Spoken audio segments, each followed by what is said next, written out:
भारत के सभी राज्यों की खबर SNS न्यूज चैनल पर, खबर जो आपको रखे सबसे आगे। नमस्कार, आप देख रहे खबर SNS टीवी। मैं हूं आशीष पटेल। महाराष्ट्र के भंडारा जिले में रुपेरा के मानसिंह गंटोली तालाब में कपड़ा धोने गई महिला को अचानक दिखाई दिया बाघ। एक ऐसा ही मामला कुछ दिन पहले भी हुआ था।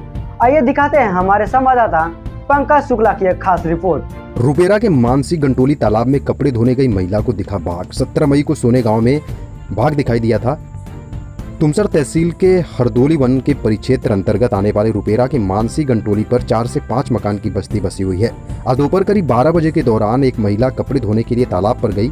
उसी वक्त पटेदार बाघ पहाड़ी नीचे नजर आने लगा। महिला कपड़े धोना झाड़ अपनी घर भागते भागते पहुंची, बेहोश हो गई, जिसे अस्पताल ले जाया गया। घटना की जानकारी वन विभाग के परिक्षेत्र अधिकारी CG राहा गडाले को मिलते ही घटनास्थल पर अपनी टीम के साथ पहुंचे, जिसमें David Meshram, SP Dehankar, AS Sulekar सहित आदि लोग मौजूद रहे।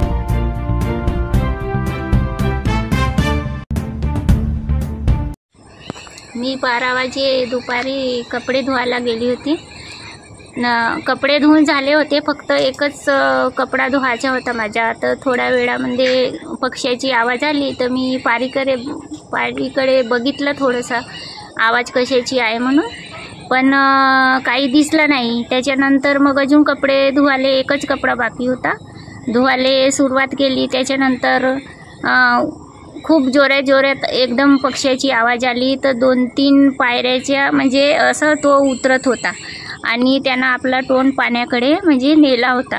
तर मला वाटलं काहीतरी म्हणजे असेल दुसरंच काही असं, पण मग तो माझ्याकडे पावाले बसला। तेव्हा खूप लांब पण नाही आहेत धोबीघाट, तर तो माझ्याकडे पावाले बसला आणि मीही त्याच्याकडे पाहिलो। तर मग मला घबराट सारखं सुटलं, तर घमेल वगैरे चप्पल वगैरे सगळं काही टाकून दिलं आणि मी परत आली घरी। तर येताबरोबर मी फोर्चमध्ये पडली, तर माझ्या मुलाने मला पाणी गिनी पाजलं। त्याच्यानंतर मग सांगायला बसली की माझे कपडे राहिले आणि मीनं वाघ पाहिलो असं वगैरे म्हणून। म्हणजे माझी तब्येत खराब झाली, तर माझ्या मुलांना मग दवाखान्यामध्ये नेला मला। बस एवढाच पाहिलो मी। किती वाजेची घटना होती? तरी ते असेल 12-12:15ची गोष्ट। तुमचं नाव? अर्चना हेमराज श्यामकर।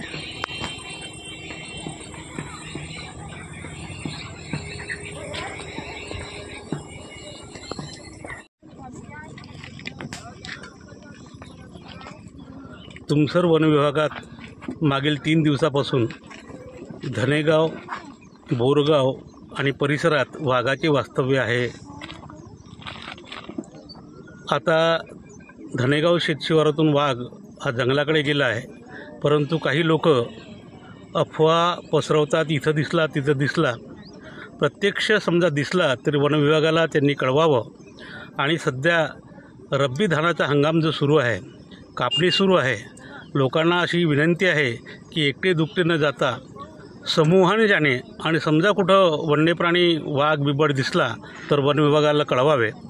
सध्या 4 दिवस झाले वनपरिक्षेत्र अधिकारी श्री CG रांगडाले यांच्या नेतृत्वात सर्व टीम तळ ठोकून या ठिकाणी आहे आणि वाघावर सहनियंत्रण मिळवण्याचा प्रयत्न सुरू आहे। तरी सर्व नागरिकांना अशी पुनश्च विनंती करण्यात येते की कुणीही वाघ आल्याची अफवा पसरू नये। समजा प्रत्यक्षात वाघ दिसला तर वन विभागाला कळवावे। वन विभाग त्याला जेरबंद किंवा हुसकावून लावण्याचा प्रयत्न करेल, असं आवाहन वन विभागाकडून करण्यात येत आहे।